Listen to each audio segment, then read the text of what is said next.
Students అందరికీ కూడా my heartful welcome. Endowment grade 3కి సంబంధించి మొత్తం 104 ఖాళీలతో ఆగస్టు 15న మనకి నోటిఫికేషన్ రాబోతుంది. మరి నోటిఫికేషన్ సంబంధించి విద్యా అర్హత ఏమిటి, అదేవిధంగా వయసు ఎంత ఉండాలి, కనీస వయసు ఎంత, అదేవిధంగా మనకి మ్యాక్సిమం ఏజ్ ఎంత, ఈ ఉద్యోగానికి సంబంధించి శాలరీ ఎంత, ఇవన్నీ కూడా ఈరోజు ఈ వీడియోలో డీటెయిల్గా మనం డిస్కషన్ చేయబోతున్నాం. ఓకేనా? డిగ్రీ చేసినటువంటి ప్రతి అభ్యర్థి కూడా ఈఓ గ్రేడ్ 3కి ఎలిజిబులే. మరి దీనికి ఉన్నటువంటి ఇతర షరతులు ఏంటి అవన్నీ డిస్కషన్ చేద్దాం. వీడియోలోకి వెళ్ళే ముందు మీ అందరి చేత ఉద్యోగం కొట్టించాలనే సంకల్పంతో ఈఓ గ్రేడ్ 3 పేపర్ 2కి సంబంధించి ఎక్స్క్లూజివ్లీ పేపర్ 2కి సంబంధించి ఒక అద్భుతమైన టెస్ట్ సిరీస్ అనేది లాంచ్ చేయడం జరిగింది. ఓకే, మొత్తం 100 రోజులు మేము టార్గెట్ పెట్టుకున్నాము. దాదాపు 40 టెస్టులు మేము పెట్టబోతున్నాం. ఓకేనా? చూడమ్మా, ఎగ్జామ్ ప్యాటర్న్ చూసుకున్నట్లయితే మీరు ప్రిలిమ్స్లో చూడమ్మా, ప్రిలిమ్స్ మొత్తం మనకి 150 మార్కులు అమ్మా. ఒకసారి చూడండి, ఈరోజు ఈ వీడియోలో ప్రతిదీ కూడా మనం డిస్కషన్ చేద్దాం. చూడమ్మా, ప్రిలిమ్స్ అనేది మనకి 150 మార్కులు గుర్తుపెట్టుకున్నామ్మా. అందులో 50 మార్కులు అనేది మనకి జనరల్ స్టడీస్. 50 మార్కులు ఏంటమ్మా? General studies. మరి మిగిలినటువంటి 100 మార్కులు కూడా హిందూ ఫిలాసఫీ. మిగిలినటువంటి 100 కూడా హిందూ ఫిలాసఫీ. ఇది ప్రిలిమ్స్ యొక్క ఎగ్జామ్ స్ట్రక్చర్. ఈ 50 మార్కులు జనరల్ స్టడీస్ అనమాట. ఈ 100 మార్కులు కూడా హిందూ ఫిలాసఫీ. నెక్స్ట్ మెయిన్స్కి వచ్చేసి చూడమ్మా, మెయిన్స్కి వచ్చేసరికి మొత్తం 300 మార్కులు మెయిన్స్. ఓకే, ప్రిలిమ్స్ 300 మార్కుల్లో జిఎస్ 150 మార్కులు. ఓకే, హిందూ ఫిలాసఫీ 150 మార్కులు. ఇక్కడ ఈ 150 మార్కులు, అదేవిధంగా ఇక్కడ ఈ 100 మార్కులకి ఉపయోగపడే విధంగా ఒక అద్భుతమైన టెస్ట్ సిరీస్ మనం లాంచ్ చేయడం జరిగింది. ఓకే, మొదటి 100 మంది విద్యార్థులకు కేవలం 500 రూపీస్కి మాత్రమే ప్రొవైడ్ చేయడం జరుగుతుంది. తర్వాత 999 పెడుతున్నాం. ఎందుకంటే ప్రతి బిట్కి కూడా, ప్రతి ఆప్షన్ కూడా మేము ఎక్స్ప్లెయిన్ చేయడం జరుగుతుంది. ఇక్కడ మీరు దాదాపు 1000+ బిట్స్ మీరు అటెంప్ట్ చేస్తారు, కానీ ఇండైరెక్ట్గా మీరు 4000 బిట్లు ప్రాక్టీస్ చేసిన వాళ్ళు అవుతారు. సరే, ఇంకా టెస్ట్ సిరీస్ గురించి కూలంకుషంగా వీడియో చివరిలో డిస్కషన్ చేద్దాం. ఇప్పుడు మనం ఈ యొక్క ఈఓ గ్రేడ్ 3 గురించి ఒకసారి పరిశీలిద్దామమ్మా. ఓకేనా? ఒకసారి చూసుకున్నట్లయితే చూడమ్మా, ఎనీ డిగ్రీ గుర్తుపెట్టుకున్నమ్మా, any degree, BTech mechanical, ECE degree ఇవన్నీ కాదు. మీరు డిగ్రీ కానీ చేసినట్లయితే 18 సంవత్సరాలు కానీ మీకు దాటినట్లయితే, మూడో ఇంపార్టెంట్ కండిషను మీరు హిందువుగానే అయినట్లయితే, ఈ 3 కండిషన్లు కానీ మీరు సాటిస్ఫై చేస్తే మీరు ఈఓ గ్రేడ్ 3కి ఎలిజిబుల్. ఓకేనా? కేవలం హిందూ మతస్థులు మాత్రమే ఈ యొక్క ఈఓ గ్రేడ్ 3 ఇస్తారు. మరి నా పాలిటీ క్లాసులు చూసినటువంటి అభ్యర్థులు దీనికి ఆన్సర్ చెప్పాలి. ఆల్రెడీ గ్రూప్ 2 మెయిన్స్లో మీకు చెప్పాను. ఓకే, ఇలాగా ఒక పోస్ట్ కేవలం ఒక పర్టికులర్ రిలీజియన్ వాళ్ళకే కేటాయిస్తారు. మరి దానికి సంబంధించినటువంటి ఆర్టికల్ ఏంటి? కామెంట్ సెక్షన్లో మీరు అది ఆన్సర్ పెట్టండి. ఫండమెంటల్ రైట్స్ చెప్పుకునేటప్పుడు ఆర్టికల్ కూడా మీకు చెప్పాను. ఓకేనా? పాలిటీ కూడా చాలా డీటెయిల్గా చెప్పడం జరిగింది. ఓకేనా? అయితే డిగ్రీ 18+ హిందూ అనమాట. ఇది 3 కండిషన్స్ కానీ మీరు సాటిస్ఫై చేయాలి. రెండో కండిషన్ ఏంటంటే వయసు. జనరల్గా మనకి 18 నుంచి 42 సంవత్సరాలు కదండి. ఓకే, మరి దీనికి ఉన్నటువంటి ఎక్సెప్షన్స్ మనం ప్రీవియస్ నోటిఫికేషన్లు ఏవైతే ఉన్నాయో ఒకసారి మీకు చూపించే ప్రయత్నం చేస్తాను. అదేవిధంగా దీనికి ఎంత జీతం వస్తుందో కూడా మీకు చూపిస్తాను. చూడమ్మా ఒకసారి. ఓకే, ఒకసారి ఈ యొక్క స్లైడ్ చూడండి అమ్మా. ఇక్కడ మీరు శాలరీ చూడండి. బేసిక్ పే 25,220 రూపాయలు మీకు ఇస్తారనమాట. ఓకేనా? 25,220 అంటే దాదాపు మీకు 32 ఈ విధంగా గ్రాస్ వచ్చే అవకాశం ఉంది. ఓకే, ఇక్కడ ఏజ్ చూడండి అమ్మా, 18 నుంచి 42 సంవత్సరాలు అనేది మెన్షన్ చేశారు. ఒక్కసారి ఏజ్కి ఉన్నటువంటి మినహాయింపులు చూసే ప్రయత్నం చేద్దాం. ఎడ్యుకేషన్ క్వాలిఫికేషన్ చూడండి అమ్మా. ఓకే, ఎనీ డిగ్రీ అనమాట. ఎడ్యుకేషన్ వచ్చేసి ఎనీ డిగ్రీ మనకి. ఓకే, కింద స్లైడ్లో మెన్షన్ చేశారు అది. ఒక్క నిమిషం. ఓకే, ఇదన్నమ్మా. ఒకసారి ఏజ్ రిలాక్సేషన్ అనేది చూద్దాం. ఎస్, ఇదిగోనమ్మా. సరే జూమ్ చేయండి సార్ అది చూడమ్మా. ఎస్సీ, ఎస్టీ, బీసీ, ఈడబ్ల్యూఎస్ వాళ్ళకి 5 సంవత్సరాలు ఏజ్ రిలాక్సేషన్ ఉంది. ఇది first point. Next SC, ST వాళ్ళకి క్యారీ ఫార్వర్డ్ వేకెన్సీస్ అయితే అంటే గతం నోటిఫికేషన్లో ఏవైనా మిగిలిపోయినటువంటి వేకెన్సీస్ ఇప్పుడు యాడ్ చేసినట్లయితే వాటికి మాత్రం 10 సంవత్సరాలు ఏజ్ రిలాక్సేషన్ ఉంది. Okay. Persons with benchmark disability, మన ఇండియన్ సొసైటీ చెప్పుకునేటప్పుడు డిజేబుల్ అనే టాపిక్లో చెప్పుకున్నాం. ఎంత శాతం దాటితే ఒక వ్యక్తిని మనం పర్సన్ విత్ బెంచ్ మార్క్ డిజేబుల్డ్గా కన్సిడర్ చేస్తాము? మీరు నా క్లాసులు విన్నట్లయితే ఆన్సర్ అనేది కామెంట్ సెక్షన్లో పెట్టండి. ఓకేనా? వాళ్ళకి 10 సంవత్సరాలు ఏజ్ రిలాక్సేషన్ ఉందన్నమాట. ఓకే. ఏజ్ చూసుకున్నారు కదండి, జాగ్రత్తగా చూసుకోండి. చాలామంది మనకి ఇదే అప్డేట్, దీని మీద ఎక్కువ డౌట్ అడుగుతున్నారు. సార్ ఏజ్ రిలాక్సేషన్ పెంచుతారా పెంచదా అనేది మనకు అఫీషియల్గా అప్డేట్ వచ్చినప్పుడు ఖచ్చితంగా నేను మీకు చెప్పడం జరుగుతుంది. ఎప్పుడైనా మనకి గవర్నమెంట్ నుంచి అఫీషియల్గా వస్తే ఏజ్ రిలాక్సేషన్కి సంబంధించి మీకు నేను అప్డేట్ ఇస్తాను. ఓకేనా? ఇది మీ యొక్క బేసిక్ సమాచారము. అదేవిధంగా ఒక్క నిమిషం ఉన్నానమ్మా. ఎస్, ఇదిగోనమ్మా. Education qualification must possess a bachelor degree from a university in India. అర్థమైంది కదండి? ఏ డిగ్రీ అయినా పర్లేదు, మీరు డిగ్రీ చేస్తే చాలు. ఓకే. దీనికి సంబంధించినటువంటి బేసిక్ సమాచారం మొత్తం ఎన్ని వేకెన్సీస్ అమ్మా? 104. గుర్తుపెట్టుకోండి. గతంలో 7 ఇచ్చాడు, అంతకుముందు 60+ ఇచ్చాడు. వాటితో పోలిస్తే 104 అనేది మంచి నెంబరే. మరొక డౌట్ ఏంటంటే స్టూడెంట్స్లో ఏ బుక్స్ ఫాలో అవ్వాలి? అన్నిటికన్నా ప్రధానమైనది ఏంటంటే, సార్ మేము గ్రూప్ 2 చదువుతున్నాము, గ్రూప్ 2తో పాటు ఈఓ గ్రేడ్ 3 ఎలా చదవాలి? దీనికి సంబంధించి నేను ఒక ప్రత్యేకమైనటువంటి వీడియో చేస్తాను. ఎందుకంటే మనకు ఉన్నటువంటి ఆపర్చునిటీసే చాలా తక్కువ. ఏ అవకాశాన్ని కూడా మనం వదులుకోవడానికి లేదు. నువ్వు ఈఓకి ఎలిజిబుల్ అయితే ఖచ్చితంగా ఈఓకు చదువు, గ్రూప్ 2కి చదువు. మరి ఏ విధంగా ప్లాన్ చేయాలనేది మనము డిస్కషన్ చేద్దాం. మీకు అవసరమైతే కామెంట్ సెక్షన్లో పెట్టండి, ఖచ్చితంగా మనం అది డిస్కషన్ చేయడం జరుగుతుంది. మనం నిర్వహించబోయే టెస్ట్ సిరీస్ యొక్క ముఖ్యాంశాలు, ఈ 100 రోజుల ప్రోగ్రామ్ ఏంటనేది ఒకసారి సార్ అనేవాళ్ళు ఇప్పుడు మనకి దానా సార్ ఎక్స్ప్లెయిన్ చేస్తారు. Hi students, welcome to Ajja academy. మన అజ్జా అకాడమీలో మనకి ఎండోమెంట్ సంబంధించి ముఖ్యంగా paper 2 Hindu philosophy temple system అనే పేపర్ 2 మనకి ఒకవేళ ప్రిలిమ్స్ ఏబిపిఎస్సి నిర్వహిస్తే మనకి 50 మార్కులు జనరల్ స్టడీసు, 100 మార్కులు ఈ యొక్క టెంపుల్ సిస్టమ్ లేదా హిందూ ఫిలాసఫీ అని పేపర్ 2 ఉంటుంది. లేదు ప్రభుత్వము డైరెక్ట్గా అంటే ఏబిపిఎస్ సర్వీస్ కమిషన్ డైరెక్ట్గా మెయిన్స్ నిర్వహిస్తే జనరల్ స్టడీస్ 150 మార్కులు, అలాగే పేపర్ 2 అనేది మనకి 150 మార్కులు ఉంటుంది. అయితే మన అజ్జా అకాడమీలో మన యొక్క స్టూడెంట్స్ అందరూ కూడా ఈ యొక్క ఎండోమెంట్ సంబంధించి కూడా మీరు ప్రారంభించి మమ్మల్ని ఉద్యోగ వ్యక్తులుగా సార్ని అడగడం జరిగింది. కాబట్టి ముఖ్యంగా మన అజ్జా అకాడమీలో అతి తక్కువ కాస్ట్తో ఈ యొక్క పేపర్ 2 టెస్ట్ సిరీస్ అనేది మనము ప్రారంభించడం జరిగింది.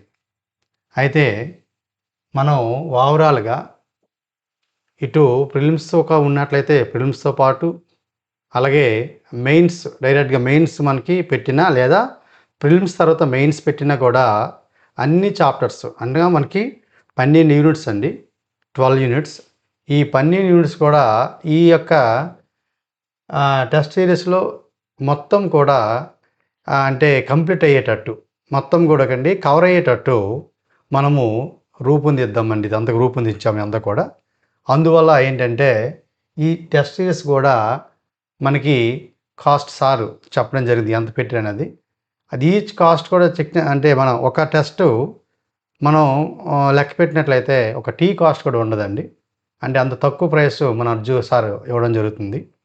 అందులో భాగంగా మనకి ఏంటంటే ఒక్కొక్క టెస్ట్ మేము ఈ టెస్ట్ ఏం పెడతాము, ఆ టెస్ట్ ఏ రోజు పెడతాము, ఆ టెస్ట్ యొక్క ఎక్స్ప్లెనేషన్ అనమాట. ఉదాహరణకి ఈరోజు పెట్టారనుకోండి టెస్ట్ అనేది, రేపు వెంటనే దాని గురించి మొత్తం మనకి 4 ఆప్షన్స్ ఉంటే 4 ఆప్షన్స్ కూడా ఎక్స్ప్లెయిన్ చేయడం జరుగుతుంది అనమాట. ఒక ఆప్షన్తో కాకుండా 4 ఆప్షన్స్ కూడా మనం ఎక్స్ప్లెయిన్ చేయడం జరుగుతుంది. దానివల్ల ఏమవుతుందంటే మీకు బిట్టుతో పాటు ఆ ఎక్స్ప్లెనేషన్ అనేది మనకి పురాణాలు కానివ్వండి, భాగవతం కానివ్వండి, రామాయణం కానివ్వండి, లేకపోతే ఇదండి మహాభారతం కానివ్వండి, ఇవన్నీ కూడా మనకి కథల రూపంలో ఉంటుంది కాబట్టి ముఖ్యంగా మనకి ఏంటంటే మొత్తం సబ్జెక్ట్ అంతా కూడా మనకి అక్కడే అర్థమవుతుందన్నమాట. మీరు ఏం చేస్తారంటే ఉదాహరణకి ఈ టెస్ట్ అనేది మీరు ఒకవేళ అంటే రాసేటప్పుడు దాన్ని ఎక్స్ప్లెయిన్ మీకు చేసేటప్పుడు నోట్స్ పెట్టుకుంటే బాగుంటుందన్నమాట. ఎలా అంటే ఉదాహరణకి గతసారి మనకి ఒక బిట్ ఇచ్చాడు ఎండమెంట్ మెయిన్స్లో. ఏమని ఇచ్చాడండి? గోకర్ణుడి యొక్క కథ ఏ పురాణంలో కలదని చెప్పాడు. అందులో ఒకటి ఆప్షను శ్రీమద్భద లేదా శ్రీ భాగవతం అని, బి పద్మపురాణం అని, సి లింగ పురాణం అని, డి స్కంద పురాణం అవడం జరిగింది. దానికి ఆన్సర్ వచ్చేసరికి ఏంటంటే ఈ యొక్క భాగవత పురాణం, ముఖ్యంగా ఇదండి శ్రీ మహావిష్ణువు ఎత్తిన అవతారాల గురించి అందులో ఈ కథ అనేది మనకు ఉంటుందన్నమాట. ఆ కథ మీకు ఎలా ఉంటుందంటే అసలు గోకర్ణుడు అనే వ్యక్తి ఎవరు, ఎందుకు అతని గురించి ఈ పురాణంలో వివరించని చెప్పేసి ఒక డీటెయిల్గా మేము ఎక్స్ప్లెయిన్ చేస్తాం. అలాగే పద్మపురాణం గురించి ఎక్స్ప్లెయిన్ చేస్తాం. అసలు పద్మపురాణం అంటే ఏమిటి, ఎలా ఉంటుందని చెప్పేసి. అలాగే అంటే 4 ఆప్షన్స్ కూడా మీకు కథ రూపంలో చెప్పి అందులో ఉన్నటువంటి ముఖ్యమైన పాయింట్స్ అన్నీ కూడా ఎక్స్ప్లెయిన్ చేస్తాం. ఆ టైంలో మీరు ఏం చేస్తారంటే నోట్స్ పెట్టుకుంటే బాగుంటుందన్నమాట. ఇప్పుడు మనకి చూడండి రామాయణం 1, రామాయణ 2, రామాయణ 3 ఇలా ఒక యూనిట్కి ఇన్ని టెస్టులు అనేవి మేము ప్రొవైడ్ చేస్తాం. ఉదాహరణకి ఒక 7 టెస్టులు ప్రొవైడ్ చేస్తామనుకోండి. ఈ 7 టెస్టులు కూడా మొత్తం సిలబస్ అంతా కూడా మీకు కవర్ అయ్యేటట్టు అనమాట. మొత్తం ఆ యొక్క మొత్తం సిలబస్ కూడా మీకు కవర్ అయ్యేటట్టు కూడా టెస్ట్ సిరీస్ అనేది మేము రూపొందించామండి. అది మీకు కొన్ని ఈ యొక్క టెస్ట్ సిరీస్ తీసుకున్న తర్వాత మీరు ఆ యొక్క టెస్ట్ అనేది రాసిన తర్వాత మీకే అర్థమవుతుంది ఏ రకంగా మనం ఎక్స్ప్లెయిన్ చేస్తామో, ఏ రకంగా అనేది మనం ఇదండి ముందుకు వెళ్తున్నాం అనేది చెప్పేసి. అయితే సిలబస్లో ఒకటి గుర్తుపెట్టుకోండి, సిలబస్లో మనకి ఏమవుతుందంటే రామాయణం ఇచ్చాడు. రామాయణంతో పాటు ఏం చెప్పాడు? బేసిక్ నాలెడ్జ్ అని చెప్పాడు. అసలు బేసిక్ నాలెడ్జ్ అంటే అర్థం ఏంటంటే రామాయణం గురించి తెలుసుకోవాలని చెప్పాడు. అందులో ఉన్నటువంటి ముఖ్యమైన ఏదండి రాజుల పేర్లు, అంటే వాళ్ళ యొక్క రిలేషన్స్. అంటే మామూలుగా రాముడితో అంటే దశరథుడితో ప్రారంభం అయ్యేటప్పుడు అతను పూర్వీకుల గురించి ఎక్స్ప్లెయిన్ చేస్తాము, ఆ వంశం అనేది ఎలా ఏర్పాటైంది అనేది. అలాగే దాంతోపాటు మరోపాటు ఏంటండి చివరికి రావణ వంశం గురించి డిస్కస్ చేస్తాం. అంటే అర్థం ఏంటి? రామాయణం అంతా కూడా మనం కవర్ చేయాలి. రామాయణం అంతా కూడా మనం కవర్ చేయాలి. అలాగే భాగవతం అలా కవర్ చేయాలి. అలాగే పురాణాలు కూడా అలాగే కవర్ చేయాలి. దాంతోపాటు మరొకటి ఏదండి ఆగమనాలు. ఇలా ప్రతి ఒక్క యూనిట్లో కూడా ప్రతి ఒక్క అంశాన్ని కూడా మనం ఏంటంటే చాలా క్లుప్తంగా నేర్చుకుంటామండి. మరో పాయింట్ ఏంటంటే లాస్ట్ మనకి 3 యూనిట్లు ఉంటాయి.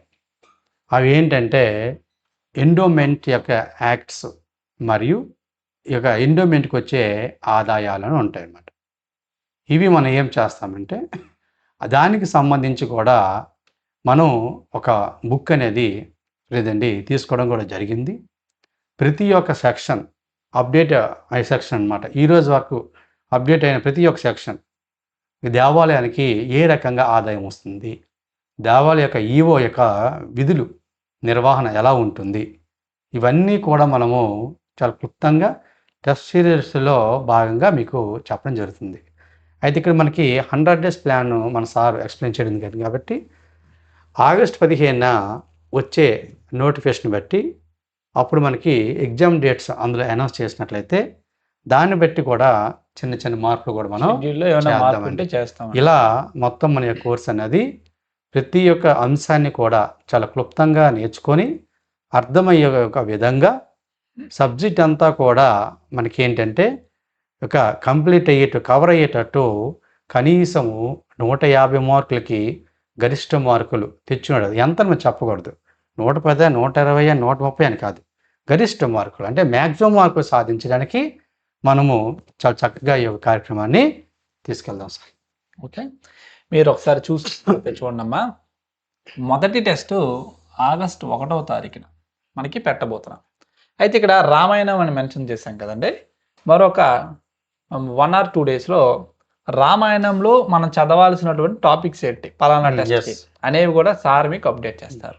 ఈ టెస్ట్ అయిన వెంటనే మన యాప్లో ఓకే రామాయణం 2కి ఏ టాపిక్స్ చదవాలి, ఈ విధంగా ప్రతి టెస్ట్లో ఉన్నటువంటి సబ్ టాపిక్స్ మీకు చెప్తాము. చూడండి, 1వ తారీఖుకి ఎగ్జామ్ అయిందంటే 3rd డే ఓకే 3 రోజులు పోయిన వెంటనే కూడా మనకి 2వ పరీక్ష ఉంటుంది. ఈ విధంగా 100 రోజులు ఏ రోజు కూడా షెడ్యూల్లో తప్పిదం అనేది జరగదు. షెడ్యూల్లో ఏదైతే మెన్షన్ చేస్తామో యాజ్ టీజ్గా మేము 100 డేస్ పెడతాము. ఇన్ కేస్ ఎగ్జామ్ అనేది ఇంకా వేగంగా పెడితే మాత్రం ఓకేనా 2 డేస్కి ఒకసారైనా లేదంటే ద నెక్స్ట్ డే రోజు తప్పించి రోజైనా మీకు ఎగ్జామ్ అనేది పెడతాం. మీరు మన షెడ్యూల్ యాజ్ టీజ్గా ఫాలో అయిపోండి ఓకేనా. అయితే గ్రూప్ 2కి దీనికి ఎలాగ చదవాలో కూడా మీకు నెక్స్ట్ వీడియోలో చెప్తాను. ఒకసారి చూడండి అమ్మ షెడ్యూల్. ఓకే 8 టెస్టుల వరకు మనం రామాయణం పెట్టుకున్నాము. నెక్స్ట్ మహాభారతం చూసారా, 16వ టెస్ట్ వరకు కూడా మహాభారతం మీద పెట్టుకున్నాము. నెక్స్ట్ పురాణాలు స్టార్ట్ అయ్యాయి 17వ టెస్ట్ నుంచి. చూడండి అమ్మ 21 టెస్ట్ వరకు కూడా పురాణాలు. నెక్స్ట్ 22 నుంచి 25 వరకు కూడా భాగవతం గురించి ఓకేనా. నెక్స్ట్ ఆగమనాల గురించి 26, 27 టెస్టులు. నెక్స్ట్ హిందూ ఫెస్టివల్స్ 28వ టెస్టు. వేదిక్ కల్చర్ మీద 2 టెస్టులు పెట్టడం జరిగింది. నెక్స్ట్ హిందూ ఫిలాసఫీ మీద 2 టెస్టులు. హిందూ సొసైటీ మీద 1 టెస్టు. ఓకే ఎండోమెంట్ చట్టం ఉంటుందన్నమాట, ఆ చట్టానికి సంబంధించి ఒక 3 టెస్టులు పెట్టాం. ఓకే ఈ విధంగా మనం 36 టెస్టులు చూడమ్మా, 36 టెస్టులు మేము డిజైన్ చేసుకున్నాము. ప్లస్ ఒక 4 అట్లీస్ట్ ఒక 4 అయినా పెడతాం. 3 to 4 గ్రాండ్ టెస్టులు కంపల్సరీ లాస్ట్లో ఎగ్జామ్కి వెళ్ళే ముందు మీకు అలవాటు అవ్వాలని పెడతాం అనమాట. ఓకేనా దాదాపు ఇందులో మీరు చూడమ్మా 1000+ MCQs సాల్వ్ చేయబోతున్నారు. 1000+ MCQs ఆల్రెడీ FBO టెస్ట్ సిరీస్లో మేము గ్రాండ్ సక్సెస్ అయ్యాం. చాలా బిట్స్ రిఫ్లెక్ట్ అయ్యాయి.